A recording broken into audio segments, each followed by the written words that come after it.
안녕하십니까. 안녕하세요. 안녕하십니까. 오늘은 이제 무릎 관절염 수술에 대해서 좀 자세히 말씀드리고자 합니다. 사실 무릎 관절염이라는 게 수술 종류들이 좀 있을 것 같습니다. 이제 일반적으로 인공관절 수술뿐만 아니라 그 이전 단계 할 수 있는 이런 수술도 있을 것 같은데 그거에 대해서 좀 수술에 대한 종류 이런 것들을 좀 알려주시면 좋을 것 같습니다. 일단 관절염은 크게 우리가 이제 이빨 아프면 임플란트 넣잖아요. 그것처럼 관절이 이제 염증이 너무 심해서 이빨로 치면 충치 치료 막 했는데도 안 되면 딱 뽑고 임플란트 넣잖아요. 그런 것처럼 무릎도 염증 치료가 다 했는데 안 되면 무릎 관절에 아예 새로운 임플란트를 넣는 게 인공 관절 수술입니다. 그게 있고 이제 그건 아주 심한 경우에 하는 거고, 그보다 덜 심하다 그러면 관절 염증만 좀 걷어내는 그런 치료를 하거든요. 요새는 이제 관절 내시경이 발달을 해서 내시경으로 무릎에 구멍만 뚫어서 안에 있는 염증을 이렇게 청소를 합니다. 이제 염증 청소를 하면서 찢어진 연골을 다듬기도 하고 관절 연골에 자극을 줘서 재생을 시키기도 하고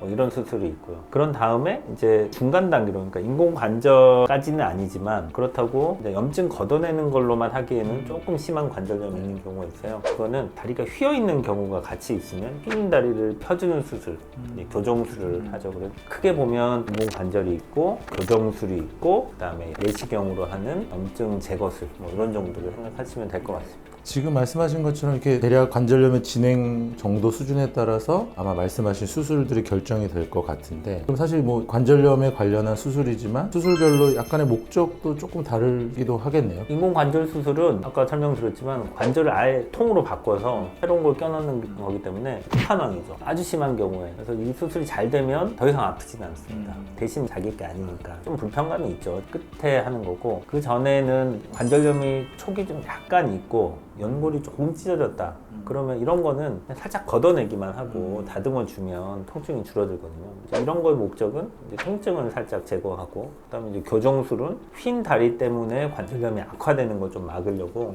다리를 곧게 펴주고, 다리를 곧게 펴면 미용적인 측면에서도 예뻐지지만 다리가 이렇게 굽어 있으면서 한쪽 부분만 자꾸 힘이 들어가거든요. 똑바로 펴면 힘이 골고루 분산되면서 그렇게 이제 덜 아파지죠.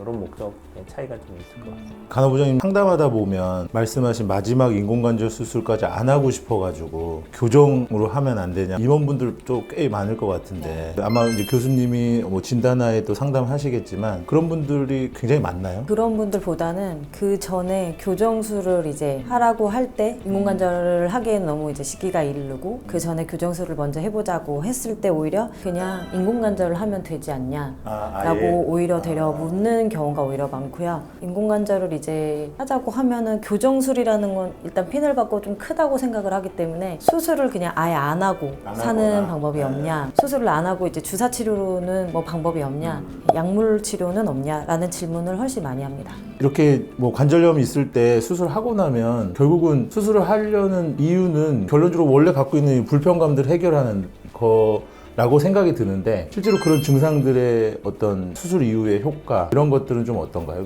인공관절의 목적은 통증을 없애는 거거든요. 당연하다 생각하지만 의외로 헷갈려 하시는 분들이 많아요. 예를 들면 내가 바닥에서 앉았다 일어나기가 힘든데 인공관절 수술하면 이게 가능하냐 이렇게 묻는 분들이 있어요. 절대 그렇지 않다. 우리가 이 수술을 하는 목적은 안 아프려고 하는 거다라고 말씀드려요. 오히려 그런 동작들이 더 불편해지거든요. 무릎이 잘 안 구부러지거든요. 약간 각도 제한이 생기기 때문에 안 되고, 인공관절 수술하고 나면 계단이 오르내릴 때 좀 더 불편할 수도 있어요. 그런 목적을 분명히 말씀드리죠. 인공관절 수술은 통증을 줄이는 거고, 지금 밤에도 너무 못 잘 정도로 아프지 않으시냐, 다닐 때 딛기만 해도 막 뼈가 맞추는 듯이 시큰시큰하지 않으시냐, 그거 없애주는 거지, 바닥에서 뭐 앉았다 일어설 때 잘 되거나 내가 계단을 잘 오르내리거나 쪼그려 앉기가 되거나 이거를 바라서 하면 안 된다 이렇게 말씀드리죠. 그래서 그게 중요한 목적을 환자분들한테 확실히 말씀드리는 게 중요합니다. 그래도 수술하시고 그 이후에 환자들 좀 경험해 보시면 말씀하시는 원래 중요한 목적도 당연히 해결되겠지만 좀 기대치를 좀 낮춰야 되는 그런 활동들도 아예 못하는 건 아닐 것 같은데, 어느 정도는 재활 과정을 잘 거치고 각도 만드는 연습도 잘 하면 일정 부분은 또 좋아질 수 있지 않을까요? 그렇죠. 기능적으로도 기능적으로도 좋아집니다. 10대, 20대로 회춘을 하는 게 아니기 때문에 아껴서 써야 끝까지 쓸 수 있다. 마라톤을 생각하면 인공관절 하면 안 되죠. 애석하게도 인공관절 하면 나는 이것밖에 낙이 없는데 내가 등산 안 가면 어떡하냐, 나 골프, 뭐 테니스 이런 거 하고 싶은데